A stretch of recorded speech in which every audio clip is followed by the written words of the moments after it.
ਵਾਹਿਗੁਰੂ ਜੀ ਕਾ ਖਾਲਸਾ ਵਾਹਿਗੁਰੂ ਜੀ ਕੀ ਫਤਿਹ। ਧੰਨ ਗੁਰੂ ਨਾਨਕ ਦੇਵ ਜੀ ਮਹਾਰਾਜ ਦੀ ਆਦ ਬਾਣੀ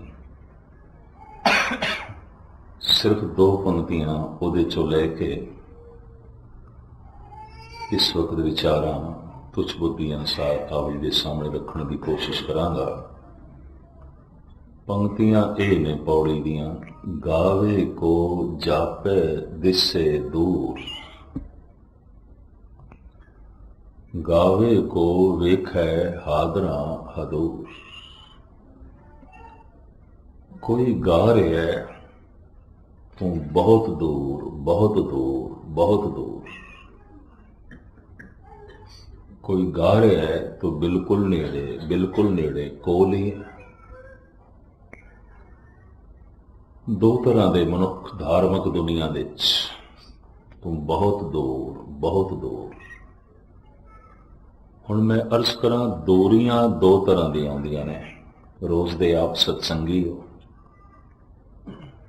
ਇੱਕ ਤੇ ਹੈ ਜ਼ਮੀਨ ਦਾ ਫਾਸਲਾ, ਜ਼ਮੀਨ ਦੀ ਦੂਰੀ। ਦੂਸਰੀ ਹੈ ਹਿਰਦੇ ਦੀ ਦੂਰੀ। ਇੱਕ ਮਨੁੱਖ ਕੋਲ ਬੈਠਾ ਹੈ, ਅਸੀਂ ਪੁੱਛ ਲੈਂਦੇ ਹਾਂ ਕਿ ਕੌਣ ਹੈ, ਤੇ ਅਗਲਾ ਬੋਲ ਪੈਂਦਾ ਕੋਈ ਦੂਰ ਦਾ ਜਾਪਦਾ ਹੈ। ਹੱਦ ਹੋ ਗਈ। ਦੂਰੀ ਦੇ 1 ਫੁੱਟ ਦੇ ਵੀ ਨਹੀਂ, ਤੇਰੇ ਨਾਲ ਗੋਡਾ ਢਾ ਕੇ ਬੈਠਾ ਹੈ, ਬਿਲਕੁਲ ਕੋਲ ਬੈਠਾ ਹੈ। ਤੂੰ ਕਹਿੰਦਾ ਕੋਈ ਦੂਰ ਦਾ ਜਾਪਦਾ ਹੈ। ਇਹ ਦੂਰੀ ਜ਼ਮੀਨ ਦੀ ਨਹੀਂ ਹੈ, ਜ਼ਮੀਨੀ ਫਾਸਲਾ ਨਹੀਂ ਹੈ, ਇਹ ਹਿਰਦੇ ਦੀ ਦੂਰੀ ਹੈ। ਇੱਕ ਮਨੁੱਖ ਦਾ ਨਾਂ ਲਿਆ ਜਾਂਦਾ, ਕੋਈ 5000 ਮੀਲ ਦੀ ਦੂਰੀ ਤੇ ਰਹਿੰਦਾ ਹੈ। ਜੈਸੇ ਉਸ ਦਾ ਨਾਂ ਲਿਆ ਤੇ ਅਗਲਾ ਫੌਰਨ ਬੋਲ ਪੈਂਦਾ ਉਹ ਤੇ ਸਾਡਾ ਨੇੜੇ ਦਾ ਹੈ, ਉਹ ਤੇ ਸਾਡਾ ਨਿਕਟਵਰਤੀ ਹੈ। ਹੱਦ ਹੋ ਗਈ। 5000 ਮੀਲ ਦੀ ਦੂਰੀ ਤੇ ਰਹਿਣ ਵਾਲਾ ਨਿਕਟਵਰਤੀ ਹੈ, ਤੇ ਜਿਹੜਾ ਕੋਲ ਬੈਠਾ ਹੈ ਕੋਈ ਦੂਰ ਦਾ ਜਾਪਦਾ ਹੈ। ਇਹ ਜਿਹੜਾ ਫਾਸਲਾ ਹੈ ਹਿਰਦੇ ਦਾ ਹੈ, ਉਹਦੇ ਨਾਲ ਕੋਈ ਆਂਤਰਿਕ ਸੰਬੰਧ ਨਹੀਂ ਹੈ। 2 ਤਰ੍ਹਾਂ ਦੀਆਂ ਦੂਰੀਆਂ ਹੁੰਦੀਆਂ ਨੇ, ਜ਼ਮੀਨ ਦੀ ਦੂਰੀ, ਹਿਰਦੇ ਦੀ ਦੂਰੀ। ਪਰਮਾਤਮਾ ਪ੍ਰਤੀ ਵੀ ਇਸ ਤਰ੍ਹਾਂ ਦੀ ਨੇੜਤਾ ਤੇ ਦੂਰੀਆਂ ਦਾ ਮਹਾਂਪੁਰਖਾਂ ਨੇ ਜ਼ਿਕਰ ਕੀਤਾ ਹੈ। ਇਸਲਾਮ ਦੀਆਂ ਹਦੀਸਾਂ ਤੇ ਕੁਰਾਨ ਸ਼ਰੀਫ, ਉਹ ਕਹਿੰਦਾ ਖੁਦਾ 7ਵੇਂ ਆਸਮਾਨ ਤੇ। ਹੁਣ ਇੱਕ ਆਸਮਾਨ ਤੱਕ ਵੀ ਪਹੁੰਚਣਾ ਔਖਾ ਹੈ, ਤੇ 7ਵੇਂ ਤੇ ਕਿਵੇਂ ਪਹੁੰਚੀਏ? ਬਹੁਤ ਦੂਰ, ਬਹੁਤ ਦੂਰ। ਉਹ ਤੇ 7ਵੇਂ ਆਸਮਾਨ ਤੇ। ਹਿੰਦੁਸਤਾਨ ਵਿੱਚ ਕੁਝ ਕਹਿੰਦੇ ਨੇ ਭਗਵਾਨ ਕੈਲਾਸ਼ ਪਰਬਤ ਤੇ, ਬੈਕੁੰਠ ਦੇ ਚ ਹੈ, 7ਵੇਂ ਪਾਤਾਲ ਦੇ ਚ ਹੈ। ਕਮ ਸੇ ਕਮ ਇੱਥੇ ਤੇ ਨਹੀਂ ਜਿੱਥੇ ਅਸੀਂ ਬੈਠੇ ਹਾਂ, ਉੱਥੇ ਤੇ ਨਹੀਂ ਜਿੱਥੇ ਅਸੀਂ ਰਹਿ ਰਹੇ ਹਾਂ, ਉੱਥੇ ਤੇ ਹੈ ਹੀ ਨਹੀਂ ਜਿੱਥੇ ਅਸੀਂ ਖੜੇ ਹਾਂ। ਦੂਰ ਹੈ, ਬਹੁਤ ਦੂਰ। ਦੂਰੀ ਇੱਕ ਜ਼ਮੀਨ ਦੀ। ਦੂਸਰੀ ਦੂਰੀ ਇਹ ਮੰਨੀ ਹੈ ਇੰਦਰੀਆਂ ਦੀ ਪਹੁੰਚ ਤੋਂ ਪਰੇ, ਮਨ ਦੀ ਸੋਚ ਤੋਂ ਪਰੇ। ਅੱਖ ਕਿਤਨਾ ਵੀ ਵੇਖੇ ਉਹਨੂੰ ਵੇਖ ਨਹੀਂ ਸਕੇਗੀ ਪੂਰਨ। ਕੰਨ ਕਿਤਨਾ ਵੀ ਸੁਣਨ ਪੂਰਾ ਸੁਣ ਨਹੀਂ ਸਕਣਗੇ। ਜ਼ਬਾਨ ਕਿਤਨੀ ਵੀ ਬਿਆਨ ਕਰੇ ਪੂਰੀ ਬਿਆਨ ਨਹੀਂ ਕਰ ਸਕੇਗੀ। ਦਿਮਾਗ ਕਿਤਨਾ ਵੀ ਸੋਚੇ ਉਹਨੂੰ ਪੂਰਾ ਸੋਚ ਨਹੀਂ ਸਕੇਗਾ। ਇੰਦਰੀਆਂ ਦੀ ਪਹੁੰਚ ਤੋਂ ਪਰੇ, ਇਹਨੂੰ ਕਹਿੰਦੇ ਨੇ ਮਨ ਬਾਣੀ ਬੁੱਧ ਤੋਂ ਪਰੇ, ਅਗਮ ਅਗੋਚਰ। ਅਗੋਚਰ, ਇੰਦਰੀਆਂ ਦੀ ਪਹੁੰਚ ਤੋਂ ਪਰੇ, ਬਹੁਤ ਦੂਰ ਹੈ, ਬਹੁਤ ਦੂਰ ਹੈ। ਕਿਸ ਤਰ੍ਹਾਂ ਦੂਰ ਹੈ? ਇੰਦਰੀਆਂ ਦੀ ਪਹੁੰਚ ਤੋਂ ਪਰੇ ਹੈ। ਗੁਰੂ ਨਾਨਕ ਦੇਵ ਜੀ ਮਹਾਰਾਜ ਕਹਿੰਦੇ ਨੇ, ਜੇ ਮੈਂ ਉਸ ਪ੍ਰਮਾਤਮਾ ਨੂੰ ਜਾਣ ਵੀ ਲਿਆ ਤੇ ਮੈਂ ਕਹਿਣਾ ਨਹੀਂ, ਮੈਂ ਵਰਣਨ ਨਹੀਂ ਕਰਨਾ। ਕਿਉਂ? ਜਾਣਿਆ ਤੇ ਕਹਿ ਦੋ, ਹੋਰ ਕਈਆਂ ਨੂੰ ਪਤਾ ਚੱਲ ਜਾਏਗਾ। ਪਰ ਸਤਿਗੁਰੂ ਦੇਵ ਜੀ ਮਹਾਰਾਜ ਕਹਿੰਦੇ ਨੇ, ਜੇ ਹਉ ਜਾਣਾ ਆਖਾਂ ਨਾਹੀ। जे मैं जान भी लिया मैं कहना नहीं, क्यों? कह दो बादशाह। तो महाराज कहते हैं कहना कथन ना जाए, वो मेरी कथनी च नहीं आऊंगा। मैं कितना भी आखा वो मेरे कहने दे च बंद नहीं आਉਂਦਾ। धन गुरु अर्जन देव जी महाराज भी फरमान करते हैं, क्या हो कथी कथे कथ देखा मैं अकथ ना कथ ना जाए। मैं कथन कर करके वेख लिया, वो मेरी कथनी दे च नहीं आऊंगा, कहने दे च नहीं आऊंगा। एक गाथा याद आ गई, एथेन दी गल। एथेन पुराना नाम उस इलाके का यूनान सी, शहर एथन। सागर के तट ते सुकरात वक्त का दार्शनिक पुरुष टहल रहा है। ਉਹਦੇ ਕੰਨਾਂ ਦੇ 'ਚ ਇੱਕ ਬੱਚੇ ਦੇ ਰੋਣ ਦੀ ਆਵਾਜ਼ ਪੈ ਗਈ।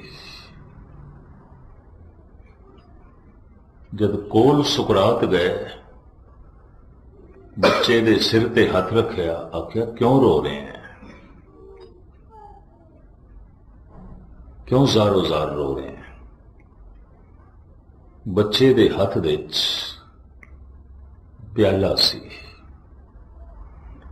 आखन लगा बाबा ये जड़ा समुंदर है ना, इनू मैं प्याले दे भरना चाहना, पर मैं भर भर के थक गया। ये समुंदर मेरे प्याले च आंदा ही नहीं, बच रहिंदा। क्यों बचदा है? मेरे प्याले च आना चाहिए सारे दा सारा। कहंदे ने बच्चे दी यह गल सुन के सुकरात भी रोन लग पिया ज़ारो ज़ार। मासूमियत नाल ये बच्चा पुछदा है उस बुढ़े दार्शनिक नूं, बाबा तेरा प्याला कित्थे है, तू भी मेरी तरह रोन लग पे। बंदे दी आद भाषा हसना ते रोना है। बच्चा जन्म तो जिहड़ी भाषा लैके आउंदा है, हसना ते रोना प्राकृतिक है, रब्बों है। और ये बोली सांझी एकदम समझदे च आ जाती है। कोई हस रहा होवे बच्चा ते असीं इंज नहीं कह सकते ये इंग्लिश दे च हसदा पिया है या पंजाबी दे च हस रहा है, जर्मन दे च हस रहा है या फ्रेंच दे च हस रहा है, इस संस्कृत दे च हसदा पिया कि पर्शियन दे च हस रहा है या अरबी दे च हस रहा है। हसना एकदम समझ दे च आ जाता है और सारी दुनिया का हसना एक। पर जे कोई रो रहा होवे ते असीं नहीं कहंदे हिंदी दे च रो रहा है, सिंधी दे च रो रहा है, पश्तो दे च रो रहा है, अरबी दे च रो रहा है या इंग्लिश दे च रो रहा है या फ्रेंच दे च रो रहा है। रोना एकदम समझ च आ जाता है, हसना एकदम समझ च आ जाता है। जन्म तो जिहड़ी भाषा मनुख लैके आया है, हसना रोना। परमात्मा के बंदे जद कदी परमात्मा नाल जुड़दे ने, महाराज कहते रंग हसे रंग रोवे चुप भी कर जाए, परवाह ना ही किसे केरी बाज सच्चे ना है। उन्हों का हसना भी किसी रंग नूं प्रगट करता है, उन्हों का रोना भी किसी भगती ते परमात्मा की छाप नूं प्रगट करता है।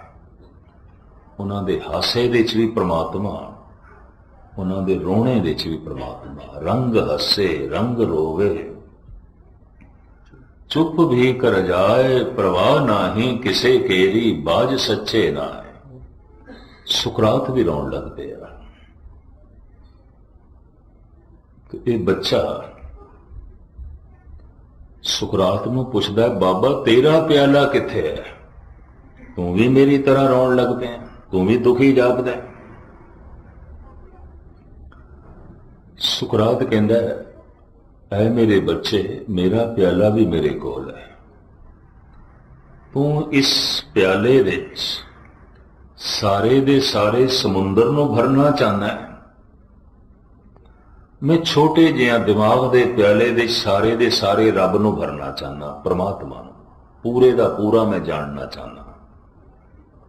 पर अज तैथों मैनूं पता चलिया कि समुंदर प्याले दे च नहीं आएगा।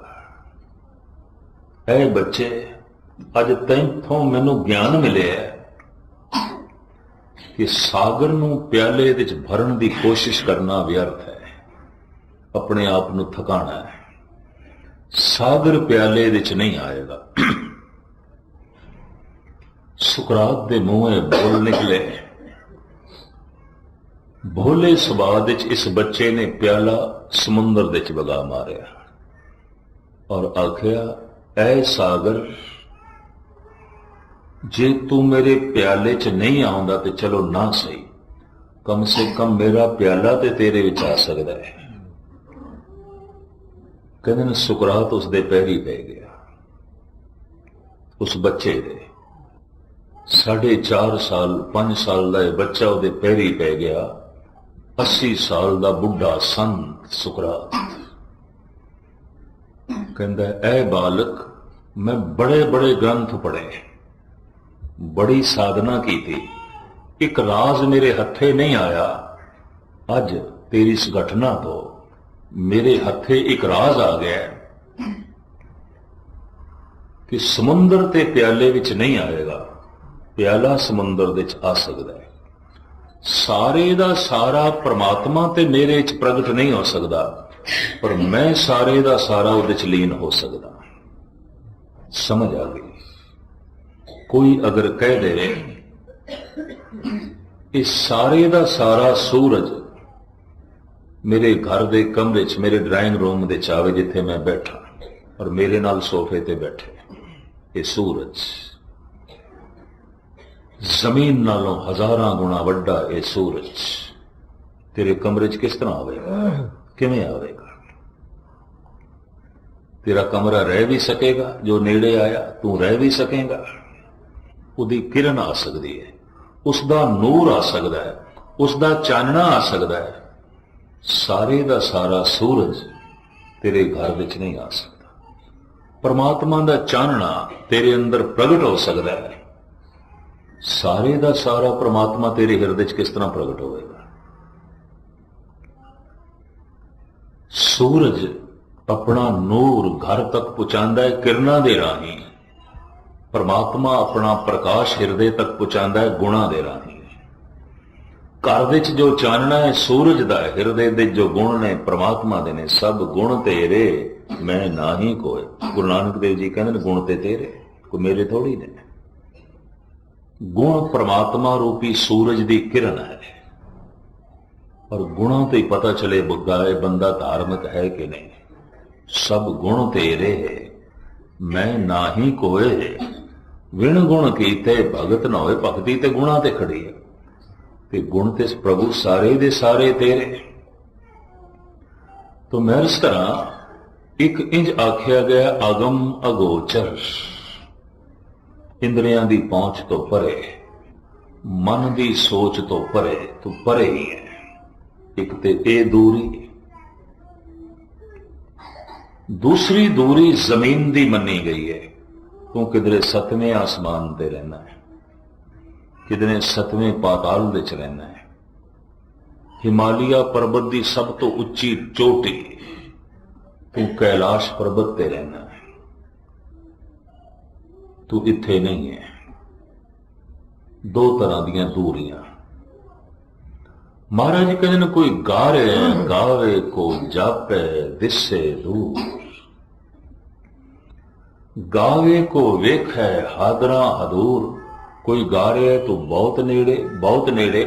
रविदास कहते ने जितना ये हथ तन तो दूर जा सकता तू तो इतना भी दूर नहीं है। कह रविदास हाथ पे नेरे सहजे होए सो होई। तू तो इस हाथ नालों भी नेड़े है। भाई साहब भाई नंद लाल कहते ने ब्राह्मण मुश्ताक के बुत जाहिद फिदाए खान का हर कुजा जा में मोहब्बत दीदाम सरशार अस्त। एकाग्रता बख्शनी। भाई साहब कहते ने ऐ खुदा मुसलमान तेनू लभदा है खाने काबे दे। खाने काबे नू जो जद्दे दे विच है, सऊदी अरब दे, जिन्हों मक्का मदीना करके कहते हैं। मदीना भी एक शहर है, उत्थे मोहम्मद साहब की कब्र है। और दूसरा जद्दे विच जो मक्का है उन्होंने खाना खुदा कहते हैं, खुदा दा घर, खाना खुदा, खाना खुदा, खुदा दा घर। भाई साहब कहते ने ब्राह्मण मुश्ताक के बुत, ब्राह्मण तेरी तलाश करता है मूर्तियां दे चों, मंदिर दे चों। जाहिद तेरी खोज करता है खाना खुदा दे चों, मक्के दे चों। ब्राह्मण मुश्ताक के बुत, जाहिद फिदाए खान का, हर कुछ आ जामे मुहब्बत दीदा सरशारस्त। पर मैं ते जिधर भी देखदा तू ही तू है, चाहे मस्जिद है तू है, मंदिर है तू है, मैं ते जिधर भी देखदा तू ही तू है। मंदिर दे च जाण वाले नूं मस्जिद दे च नहीं दिखाई देंदा, मस्जिद दे जाण वाले नूं मंदिर दे च नहीं दिखाई देंदा। यही ते कारण है बाबर दे कोल सता सी, उसने मंदिर गिरा दिते। अज दो के हिंदुओं कोल ताकत आई, उन्होंने मसीद गिरा दी। कोई मंदिर गिरा देंदा है, कोई मस्जिद गिरा देंदा है। भाई साहब कहते मैं तो जिधर देखदा तू ही तू, हर पासे ही तू, तैथों खाली कोई थां नहीं। फरीद भी कहते ने, फरीदा खालिक खलक, खलक वसे रब माए, ये मंदा किसनों आखिए जां तिस बिन कोई ना। तू तो बहुत नेड़े खलकत दे च वसिया है। हुण इत्थे एक प्रश्न खड़ा होंदा है, दूर किसनों प्रतीत होंदा है ते नेड़े किसनों। बस 10-15 मिनट आप जी दे होर लैन समाप्ति। दूर किसनों प्रतीत होंदा है और नेड़े किसनों प्रतीत होंदा है। परमात्मा की ये आनंद जो कहंदा है दूर है, इसका मतलब यदि जिंदगी तो आनंद दूर है। परमात्मा की है खेड़ा खुशी जो कहता है परमात्मा दूर है, इसका मतलब यदि जिंदगी तो खेड़े ते खुशियां दूर न। परमात्मा की है गुणा का सागर जो कहता है परमात्मा बहुत दूर है, इसका मतलब है गुणा तो बहुत दूर है। और जो गुणा तो दूर है अवगुणा दे नेड़े है, जो आनंद तो दूर है दुखों दे नेड़े है, जो प्रकाश तो दूर है अंधेरे दे नेड़े। गल तो स्पष्ट होगी, कुछ ना कुछ तो है। गावे को जापे दिसे दूर, गावे को वेखे आदरा दूर। हुण मैं इस करा दूर किसनों प्रतीत होंदा है। गुरबाणी की व्याख्या गुरबाणी कर दी जाती है। दूर किसनों महसूस होंदा है ते नेड़े किसनों प्रतीत होंदा है। धन गुरु नानक देव जी महाराज दे बोल, मोह मोया जाने दूर है, कहो नानक सदा हजूर है। मोह मोया जाने दूर है, संसार दे मोह दा ग्रसिया होया मनुख कह देंदा है निरंकार दूर है, दूर है। तन दे मोह दे च फसे होया मनुख कह देंदा आत्मा दूर है, दूर है, दूर है। धन की पकड़ दे फसिया होया मनुख कह देंदा है धर्म दूर है, दूर है, दूर है। पदार्थों के दलदल दे फसिया होया मनुख कह देंदा है परमात्मा दूर है, दूर है। तो जो परमात्मा तो दूर है कुदरती गल है, पदार्थों के नेड़े है। और जो निरंकार तो दूर है, गल स्पष्ट है, संसार के नेड़े है। उदी दुनिया में निरंकार नहीं, संसार ही संसार है। भगत की दुनिया संसार नहीं है, निरंकार ही निरंकार है। सब गोविंद है, सब गोविंद है, गोविंद बिन नहीं कोई। एक नूं गोविंद तो बिना होर कुछ दिखाई नहीं देता। दूर किसनों प्रतीत होंदा है, नेड़े किसनों प्रतीत होंदा है। मोह मोया जाने दूर है, कहो नानक सदा हजूर है। धन गुरु नानक देव जी महाराज ते ऐसा भी प्रमाण करते हैं, पेखत सुनत सदा है संगे, मैं मूर्ख जानिया दूरी रे। तू सदा वेखदा पिया, मेरा हर कर्म तेरी निगाह दे थल्ले है, मेरा हर बोल तेरे कन्ना दे विच है, मेरा हर कर्म तेरी तकनी दे थल्ले है। पेखत सुनत सदा है संगे, मैं मूर्ख जानिया दूरी रे। जो सर्व व्यापक है उस तो असी दूर किस तरह हो सकते हैं, उस साथों दूर किस तरह हो सकता है। पेखत सुनत सदा है संगे, मैं मूर्ख जानिया दूरी रे। ये दूरी हिरदे दी दूरी है, जमीन दी दूरी नहीं है, वो तो व्यापक है। दूरी है हिरदे दी दूरी। जैसे मेरे जेब दे हीरा होवे पर मेरे चेते च ना होवे, मेरी याद दे च ना होवे, तो दूर है, गल खत्म। ਉਹਦੇ ਨਾਲ कोई संबंध ही नहीं, ਉਹਦੇ ਨਾਲ कोई रिश्ता ही नहीं, मैं भुल गया, मेरे चेते च नहीं। रिश्ता उस नाल जुड़दा है जो चेते दे च है, और उस नाल टुट जाता है जो भुल जाता है। चेते कौन आउंदा है? ये भी महाराज कहते हैं गुरु अर्जन देव जी, जाहूं काहूं अपनों ही चित आवे। जिथे किथे अपना चेते आउंदा है, दूसरा नहीं। बगौर मुताला करके देखना, जिथे मनुख बैठेगा अपना घर चेते आउंदा है, अपना परिवार चेते आउंदा है, अपना मित्र चेते आउंदा है, अपना भरा चेते आउंदा है, अपना पुत्र चेते आउंदा है, अपनी धन संपदा चेते आउंदी, जिस नाल अपनंत है चेते आउंदा है। जाहूं काहूं अपना ही चित आवे। जो भुल गया है समझ लो बेगाना है, ओपरा है, दूर दा है, नेड़े दा नहीं है। भुल गए तो रिश्ता टूट गया, याद करते हैं तो रिश्ता जुड़ता है। और मैं कहना याद दियां लहरां बड़ी दूर तक पहुंचदियां ने। एक मुल्क विच बैठा है मनुख, किसी नूं याद कर रहा है, दूसरे मुल्क तक तरंगा पहुंचदियां ने। और शायद थोड़े अनुभव च आया होवे कि नहीं, कई दफा मनुख कह देंदा खैर होवे सही, अज ते फलाने की बहुत याद आ रही है। जो फलाने की अचनचेत बहुत याद आ रही है तो फलाना भी याद कर रहा है, एवं नहीं है। याद दियां लहरां टकरांदियां ने, बहुत दूर तक पहुंचदियां ने।